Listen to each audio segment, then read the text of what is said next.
en Colosenses capítulo 1, versículo 15. Dice así: Él es la imagen del Dios invisible, el primogénito de toda creación, porque en Él fueron creadas todas las cosas, las que hay en los cielos y las que hay en la tierra, visibles e invisibles, sean tronos, sean dominios, sean principados, sean potestades. Todo fue creado por medio de Él y para Él.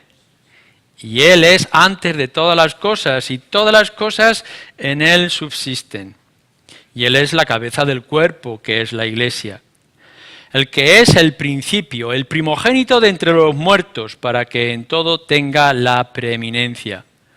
Por cuanto agradó al Padre que en Él habitase toda plenitud, y por medio de Él reconciliar consigo todas las cosas, sí, las que están en la tierra como las que están en los cielos, haciendo la paz mediante la sangre de su cruz. Leemos también en el capítulo 2, versículo 8. Mirad, pues, que nadie os engañe por medio de filosofías y huecas sutilezas, según las tradiciones de los hombres, conforme a los rudimentos del mundo y no según Cristo. Porque en Él habita corporalmente toda la plenitud de la deidad, y vosotros estáis completos en Él, que es la cabeza de todo principado y potestad. Vamos a dejar ahí esos dos pequeños textos.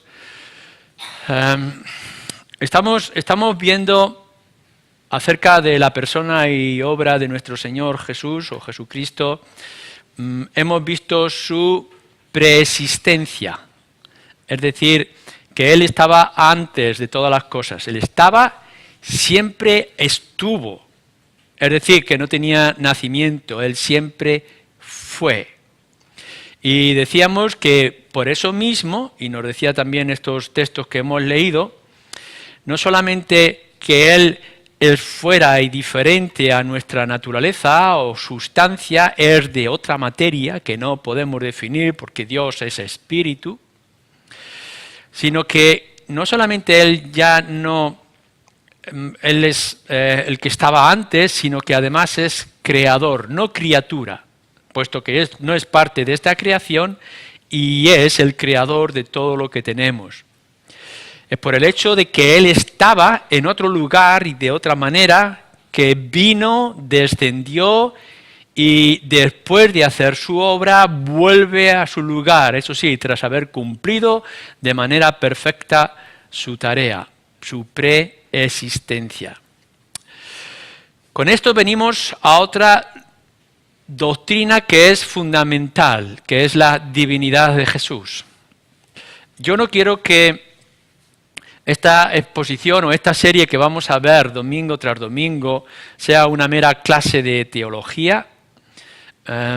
No es tanto enseñanza, sino que es una proclamación. Pero en lo que vamos a ver estos domingos por la tarde es muy importante que tengamos en cuenta diferentes textos, que los podamos analizar después en casa, que podáis continuar. Quisiera que lo que vamos a ir viendo fuera una mera introducción para vosotros, pero lo que no quiero es que sea una mera información, sino que podamos ver la razón, el sentido, el cómo aplicamos estas verdades. Así ahora nosotros nos vamos a acercar a la divinidad de Jesús, que ya apuntábamos el domingo pasado, pero sobre todo que veamos lo que significa y lo que implica la divinidad de Jesús para nosotros hoy y ahora. Porque seguramente todos los que estamos aquí creemos en la divinidad de Jesús, que Jesús es Dios. Sí, pero ¿nos lleva eso a alguna cosa? ¿Implica esto algo en nuestras vidas? ¿Es necesaria la divinidad de Jesús para nuestra redención y vida cristiana? Y esto es lo que nosotros debemos de buscar en nuestra exposición. Pero claro, a la hora de ver si en Jesús y por qué es divino, tenemos que mirar algunos textos de las Escrituras, claro está. Lo primero que tenemos que decir es que la Biblia dice claramente que Jesús es Dios. No tengáis ningún temor a la hora de tomar la Biblia en vuestras manos, la palabra de Dios, y poder ver algunos textos. Es verdad que no hay muchos textos en las Escrituras, pero aun cuando hubiera uno o dos, son más que suficientes para establecer que Jesús, el hombre que vino a morir en una cruz, siempre fue, porque venía de otro lugar, siempre fue Dios. Cuando vosotros leéis Juan, capítulo 1, versículo 1, en el principio era el Verbo, que se refiere a Cristo, y el Verbo, es decir, Cristo estaba con Dios y el Verbo era Dios. No hay ningún problema, no hay ninguna duda y podéis defender en cualquier lugar que lo que está diciendo ahí es claramente que el Verbo es Dios, no un Dios, sino Dios único. Pero en el mismo Evangelio de Juan, en el capítulo 20, nos encontramos con una declaración, ya no solamente que él lo dijera o que Juan el evangelista lo pudiera decir, sino que nos narra un hecho concreto. Después de la resurrección, uno de los discípulos está en dudas acerca de esa posible resurrección de Jesús y cuando se le presenta con las heridas, nos dice en el versículo 28, Juan 20, 28. Entonces Tomás respondió y dijo, Señor mío y Dios mío, haciendo una referencia clara y directa a aquel que tenía delante, que es Cristo resucitado. Es decir, Tomás está diciendo claramente que Jesús es Dios. Podéis leer en Romanos capítulo 9, versículo 5, o como hemos leído aquí en Colosenses capítulo 2, versículo 9, porque en Él, en Cristo, habita corporalmente toda la plenitud de la deidad. Entonces, nos está hablando de que toda la deidad estaba corporalmente en el Señor Jesucristo. ¿Cómo podría ser esto? No únicamente como una representación o una figura, sino como un hecho real. El Cristo del que está hablando Pablo tenía en sí mismo toda la divinidad del Padre o de la Trinidad. De tal manera que el Señor Jesús puede decir que yo estoy en el Padre y el Padre está en mí. Tito, capítulo 2, versículo 13, Primera de Juan, capítulo 5, versículo 20, etc. Directamente estos pasajes están diciendo que Jesús, nuestro Señor y Salvador, fue Dios y el Dios único. Otras veces las Escrituras, y nos referimos principalmente ahora al Nuevo Testamento, sugieren que Jesús es Dios. No es que ya lo haya dicho directamente, sino por el contexto y circunstancias no nos queda otra alternativa que aceptar que Jesús es Dios. Cuando se está presentando a sí mismo delante de los judíos, Él dice, antes de que Abraham fuese yo soy. En su tiempo, cuando estudiábamos el Evangelio según Juan, lo podíamos ver, lo que esto estaba implicando. El yo soy se revela como el Dios único, inmutable y siempre presente, infinito en sí mismo. Yo soy, incluso antes de que Abraham fuese, sin ningún tipo de inmutabilidad o de cambio. O nos dice un poco más adelante, cuando está hablando de aquel discípulo, dice, el que me ha visto a mí, ha visto al Padre. Y no simplemente porque sea Cristo un reflejo, sino porque Cristo está mostrando toda la personalidad y divinidad del Padre. O, como hemos visto en estos versículos, en Colosenses capítulo 1, versículo 15, 16, 17, etcétera, que nos está hablando acerca también de toda la imagen, toda la gloria y majestad de Dios, la imagen del Dios invisible en nuestro Señor Jesús. Podemos encontrar muchísimos pasajes donde se nos está sugiriendo que el que teníamos delante o el que tenían ellos delante era Dios hecho hombre. En otras ocasiones también defendemos que el Señor Jesucristo está obrando como Dios, Solamente Jesús lo puede hacer porque Jesús es Dios. Él conocía los pensamientos y los deseos del corazón, cosa que solamente Dios podía hacer. En una ocasión, después de un milagro, nuestro Señor Jesucristo, antes perdona los pecados y después hace una obra. Y lo que nos está diciendo la gente, ¿cómo es que este hombre que está ante nosotros puede perdonar los pecados y solamente Dios puede perdonar los pecados? Jesús no niega, no retrae, no contradice, no corrige esas palabras, sino que acepta directamente que Él, por ser Dios hecho hombre, tiene la capacidad para perdonar los pecados, cosa que solamente Dios puede hacer. Y así podemos ver a Jesús actuando en muchas ocasiones como Dios único y verdadero. Solamente Él lo puede hacer. Así que podemos ver que la Escritura dice directamente que Jesús es Dios. Sugiere en muchas ocasiones y circunstancias que Jesús es Dios y además podemos ver a Jesús actuando como Dios, sin hacer referencia a, como ya veíamos en otra ocasión, que Jesús es el creador de todas las cosas, cosa que solamente Dios puede hacerlo. Si vais al Antiguo Testamento, podéis encontrar también acerca del ángel de Dios, o podemos encontrar otras referencias directas e indirectas que nos muestran que el siervo sufriente sería aquel enviado del Padre, que es el Mesías ungido y es también Dios entre nosotros. Esta es la naturaleza de Cristo. Jesús es Dios. Pero si esto aún así para el hombre de hoy, el ser humano de hoy, es complicado, más complicado es todavía cuando nos enseñan las Escrituras que no solamente Jesús es Dios y que el Padre es Dios, sino que el Espíritu Santo es Dios. Más complicado todavía. Es decir, que las Escrituras también manifiestan que nuestro Señor Jesucristo, Dios hecho hombre, es la segunda persona de una Trinidad. La palabra Trinidad no la encontraréis en las Escrituras, pero está claramente, fijaros bien lo que digo, está claramente establecido en las Escrituras. Fijaros bien lo que dice Juan 1:1, que lo tendréis delante o que lo tendréis en vuestra memoria, porque es un versículo fácil de recordar. En el principio era el Verbo, y el Verbo estaba con Dios, y a la misma vez dice, y el Verbo era Dios.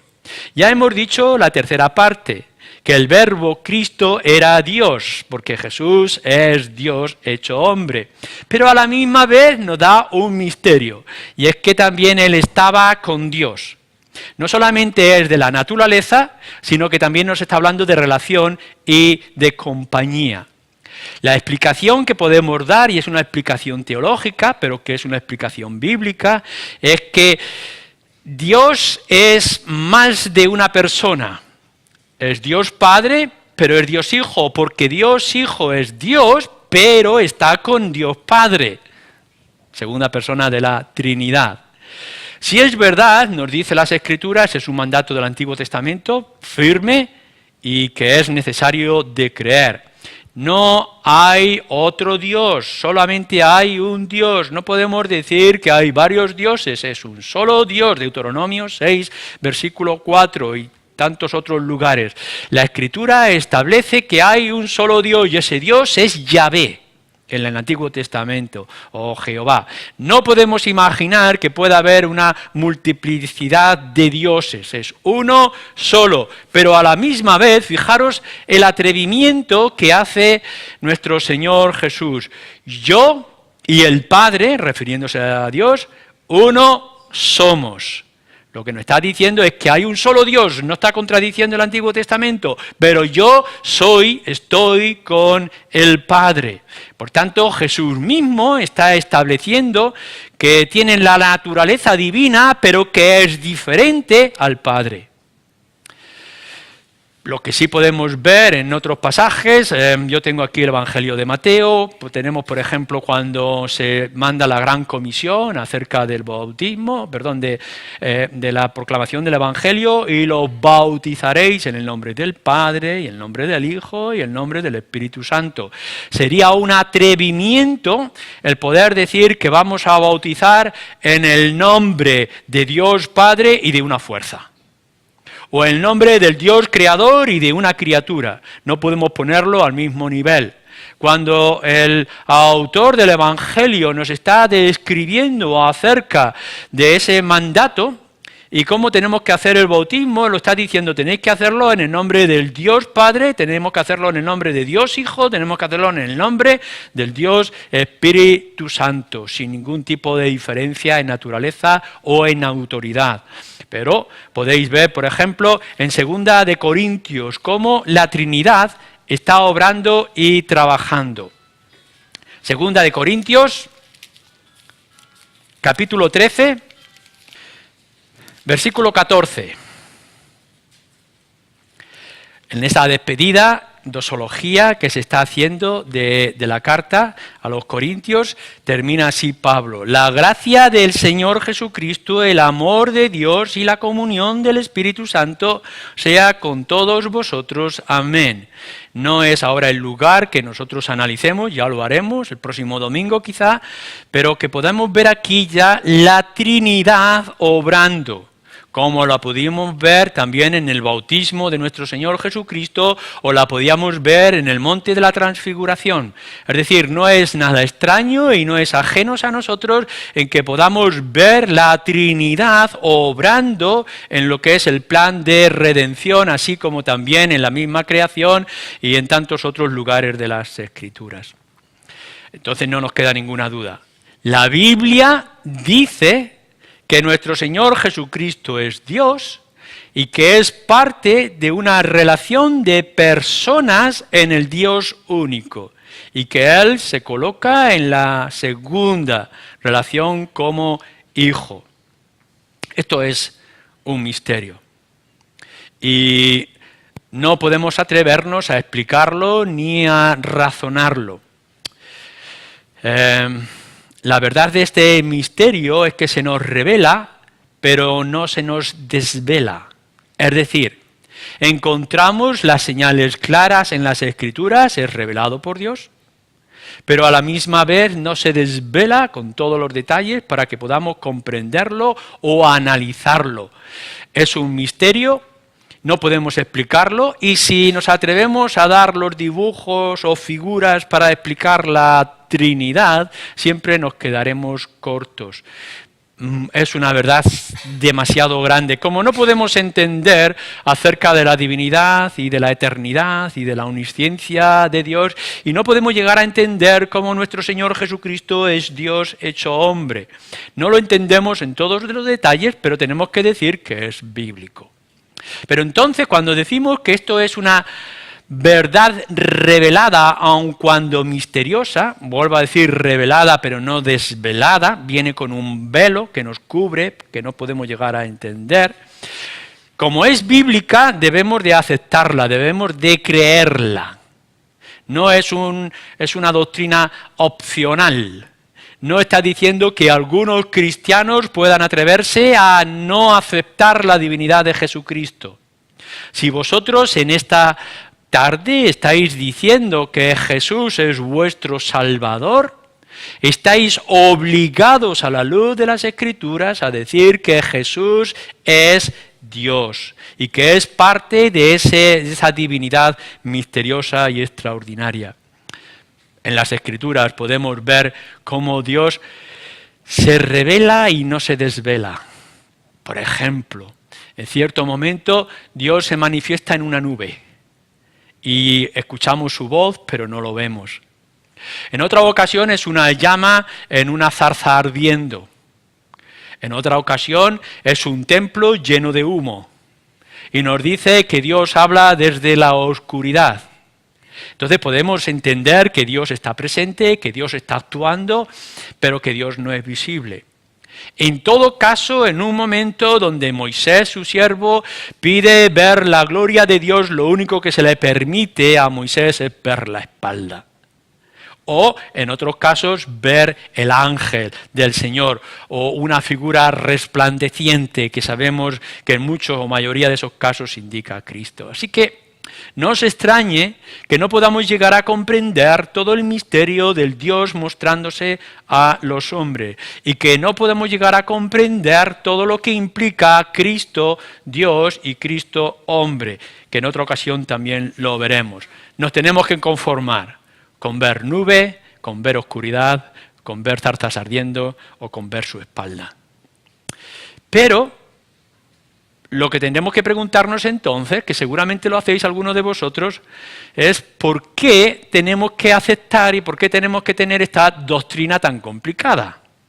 Si complicado es ya aceptar que nuestro Señor Jesús, aquel que murió en una cruz, despojado de toda gloria y majestad, es Dios, cuánto más explicar que es parte de una Trinidad, de un solo Dios, pero de tres personas. ¿Por qué es tan importante esta doctrina? Porque es necesario y es obligado que los creyentes, los cristianos, aceptemos la divinidad de Jesús. No solamente que Jesús es real, que Jesús es histórico, que Jesús está en medio de nosotros, sino que además es de naturaleza divina y que todo el tiempo que estuvo aquí en medio de nosotros siempre fue Dios, aun cuando lo veíamos como el siervo sufriente en la cruz. La Escritura nos dice claramente que debemos de aceptarlo. Fijaros cómo el Señor lo dice en el Evangelio de Juan, capítulo 8, versículo 24. Y creo que esto es importante que lo tengáis todo en cuenta. Dice así: por eso, hablando el Señor Jesús, os dije que moriréis en vuestros pecados, porque si no creéis que yo soy, en vuestros pecados moriréis. No está diciendo él que yo estoy presente, que yo soy una persona real, que yo soy una persona física, que yo soy un hombre normal de Israel. No está diciendo esto, yo estoy aquí, me podéis ver. Y si no aceptáis esto, vais a morir en vuestros pecados, porque sería una ficción.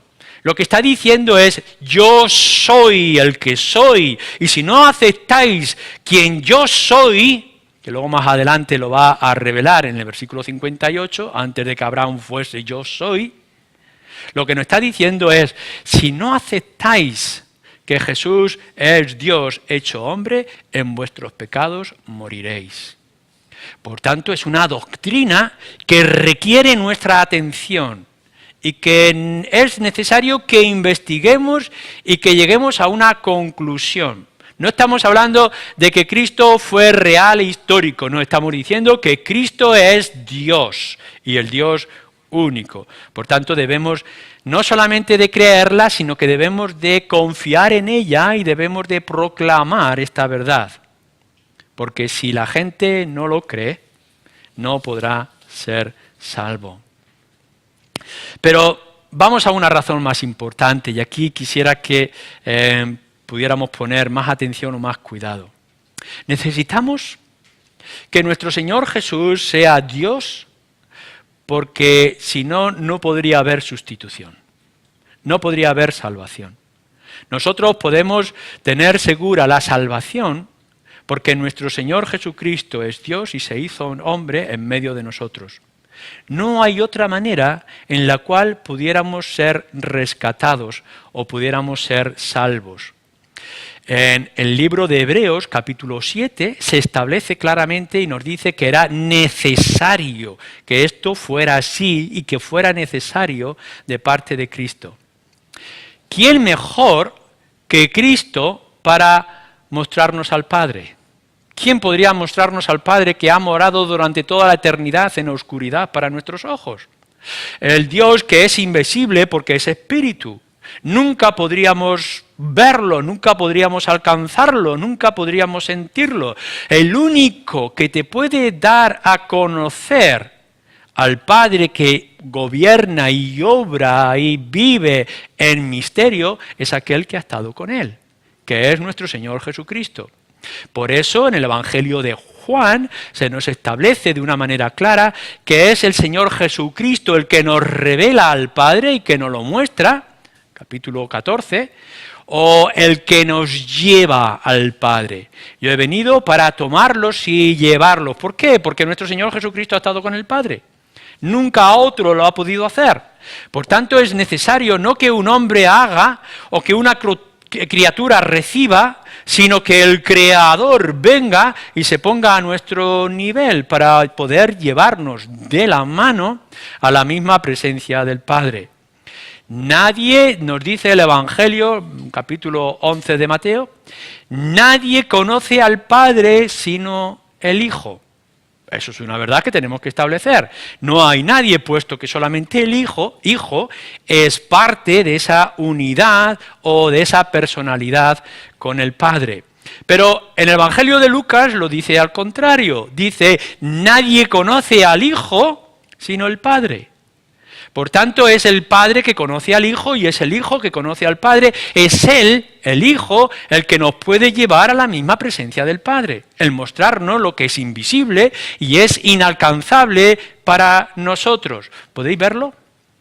Es necesario que alguien que venga de la divinidad se haga en medio de nosotros el puente o el camino para poder mostrarnos y llevarnos al Padre.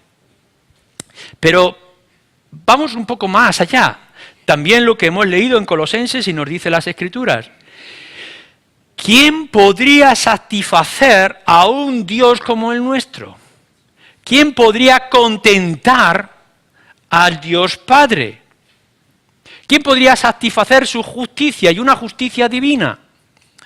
Bueno, si nosotros tenemos las leyes de tráfico, un buen conductor puede cumplir todas esas normas porque está a nuestro nivel. Podemos cumplir todos los requisitos que la ley o el juez o la Constitución nos demanda, el Código Penal o Civil, porque están a nuestro nivel. Pero preguntaros bien una cosa, ¿quién puede contentar a un Dios como el nuestro que es santo? ¿Quién le puede satisfacer? ¿Quién puede pagar la deuda? No puede hacerlo hombre alguno. Lo tiene que hacer Dios. Y para eso Dios tiene que hacerse hombre. O ir un poco más allá. Dios está airado, está enfadado por causa del pecado, de la rebeldía y la dureza del corazón. Nuestro corazón ha creado una distancia con Él. ¿Quién puede frenar el furor de Dios? ¿Puede alguna criatura, puede algún hombre o alguna mujer, algún santo, algún ángel? ¿Puede satisfacer la justicia de Dios y frenar la ira de Dios? Solamente alguien que es divino, Dios hecho hombre, puede satisfacer la justicia divina y frenar la ira divina. Por eso es necesario que creamos y que defendamos y que proclamemos la divinidad del Señor Jesús, porque no hay otro medio para satisfacer a un Dios como el nuestro, sino un Dios hecho hombre.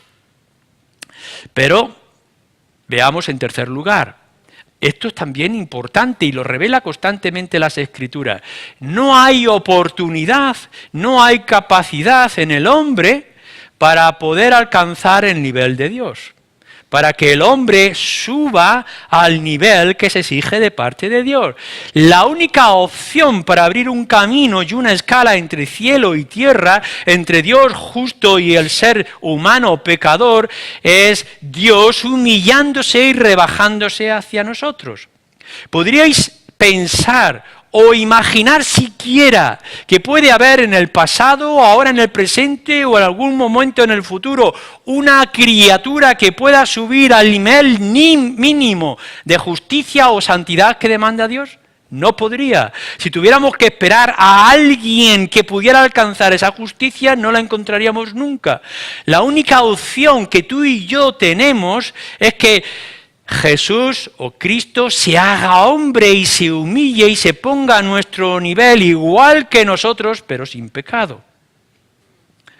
Entonces necesitamos que la segunda persona de la Trinidad se humille y se ofrezca voluntariamente para tomar nuestro lugar y llevarnos a la presencia de Dios.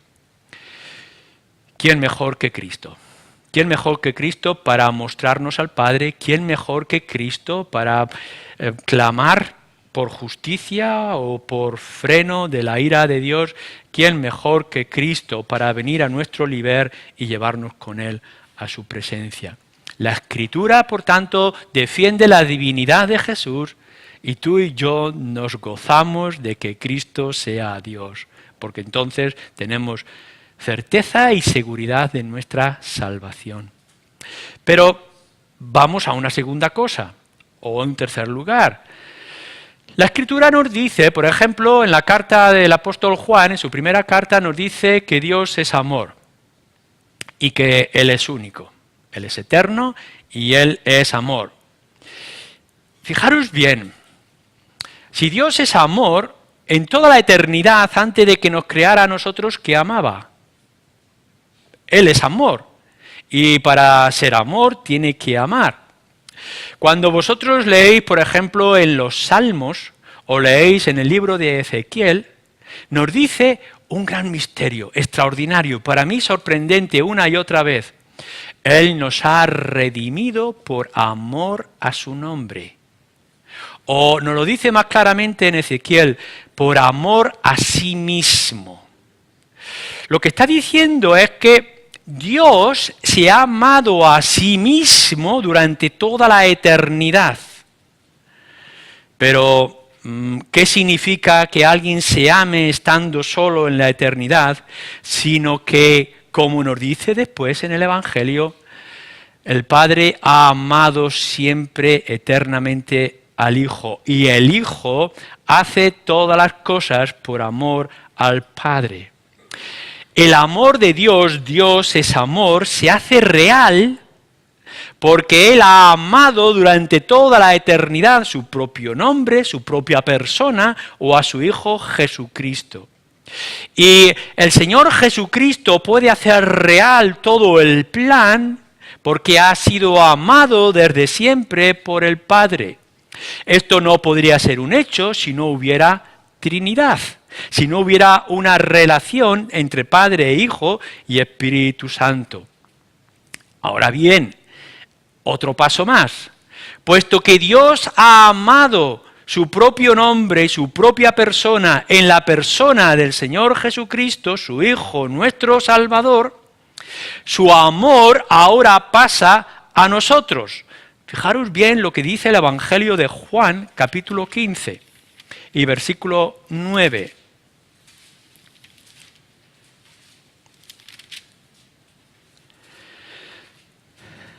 Como el Padre me ha amado, así también yo os he amado. Permaneced en mi amor. Como el Padre ha amado al Hijo, y ya hemos dicho que ha sido amado durante toda la eternidad porque Dios es amor y ha amado eternamente su propio nombre y dignidad, ahora ese amor de Cristo puede pasar a nosotros. ¿Cómo es posible? ¿Cómo es posible que tú seas amado por Dios? ¿Cómo es posible que tú, una persona indigna y caída, que lo único que puedes encontrar en ti es pecado y debilidad, puedas ser amado por un Dios santo, justo y perfecto, que no ha necesitado nada de ti ni nada de la creación durante toda la eternidad? Solamente es posible cuando el amor del Padre al Hijo pasa a nosotros y nos puede transformar, o nos puede defender, o nos puede abarcar el amor del Señor. Capítulo 17 también de Juan, y versículo 23. En la oración de Cristo al Padre dice, yo en ellos y tú en mí. Fijaros bien, yo en ellos y tú, Padre, en mí, para que sean perfectos en unidad, para que el mundo conozca que tú me enviaste y que los has amado a ellos como también a mí me has amado. Pero no solamente es que este amor inmerecido pasa a ti por medio del Señor Jesucristo en esa obra perfecta de redención, sino que nos dice la Escritura que ahora ese amor del Padre al Hijo que pasa a nosotros es eterno. Por eso nos dice en Jeremías que con amor eterno nos ha amado. Es decir, no te ama porque tú hayas hecho unas cuantas cosas buenas y que dejará de amarte cuando tú dejes de existir o dejes de hacer obras buenas. No, el amor del Padre va a permanecer por ti durante toda la eternidad a partir de este instante. ¿Por qué? Porque el amor eterno del Padre que ha amado a su Hijo ahora ha pasado a nosotros. Por eso ahora seremos amados y sostenidos eternamente. El amor no lo hemos merecido, no lo hemos alcanzado, no lo hemos ganado, sino que ha sido transmitido por la obra perfecta del Señor Jesucristo. Dios es amor y ahora nos ama a nosotros, aun cuando nunca lo merecimos, porque somos obra, somos fruto, hemos sido ganados por la obra de nuestro Señor Jesucristo. Y para terminar, como creación, nosotros como criaturas y criaturas caídas, estábamos obligados a glorificar y a honrar, a servir a Dios. Éxodo 20 lo establece de una manera clara. Dios merece que le honremos y que le glorifiquemos. No es solamente el pueblo, sino como criaturas. El hecho mismo de que tú traigas tu primer aliento en el vientre de la madre o cuando venga salud, tienes el deber y tienes responsabilidad de glorificar a tu Creador, de servirle y de honrarle, como hace el resto de la creación, te guste o no te guste. El problema es que nuestra glorificación del Padre, nuestra honra y nuestro servicio está limitada, está entorpecida y está dañada en todos los aspectos. Ahora, lo que nos dicen las Escrituras es que nuestro servicio, nuestra honra o nuestro darle gloria a Dios tiene posibilidad, ¿por medio de quién? Por medio del Señor Jesucristo. Es decir, que ahora el valor de nuestro servicio y de nuestra honra es posible a través del Señor Jesucristo. No importa lo que los hombres puedan hacer por sus dioses, no tiene ningún valor. La única posibilidad de honrarle y de agradarle es a través de la verdad o del camino que es el Señor Jesús. Fijaros lo que nos dice en el Antiguo Testamento el profeta Isaías, es Dios hablando. Yo soy el único que salva y a nadie daré mi gloria. Dos cosas importantes y fundamentales que se repiten varias veces. No hay otro que salve sino solamente Dios Yahvé. Y a nadie le va a dar su gloria. Pero nosotros llegamos al Evangelio según Juan y nos dice, mi Padre me va a glorificar a mí, ¿cómo? Levantándome en una cruz. Y yo le voy a dar gloria a Él, ¿cómo? Muriendo en una cruz. Es decir, que la gloria del Padre se manifiesta en la cruz y la gloria del Hijo se manifiesta en la cruz. ¿Y dónde estamos nosotros? A los pies de la cruz. Nosotros somos el fruto de esa cruz. Y por tanto, nuestro glorificar a Dios solamente es posible y solamente es aceptable en el nombre, la persona y la obra del Señor Jesucristo. Y no podría ser de otra forma si no fuera Dios que se ha hecho hombre en la persona del Señor Jesucristo y ha sido clavado en la cruz con nuestros pecados. A Cristo se le adora como Salvador, pero no hay otro que salve sino solamente Dios. Por tanto, Dios es nuestro Señor Jesucristo. Y lo que le demos al Cristo, nuestro Señor, se lo damos al Padre. Cuando tú glorificas, ensalzas y te gozas en la persona del Señor Jesucristo, estás ensalzando a Dios. Cuando le glorificas a Él, glorificas al Padre. Y cuando descansas en su obra de salvación, lo que estás haciendo es descansar en la salvación que el Padre ha provisto. El Padre y el Hijo son Dios, un solo Dios que se revela en dos personas. Necesitamos a este Jesús. No te conformes con aquellos que te dicen Cristo es el ejemplo, Cristo es un modelo, Cristo es real, Cristo es histórico, etcétera, y todas aquellas cosas que se quedan a mitad de camino. Si Cristo no es Dios, ¿qué habría sido de nosotros? Pero damos gracias de que no permaneció en su existencia o preexistencia durante toda la eternidad, sino que en algún momento, por alguna razón, se hizo igual que nosotros para tomarnos de la mano y llevarnos a la presencia del Padre. Amén.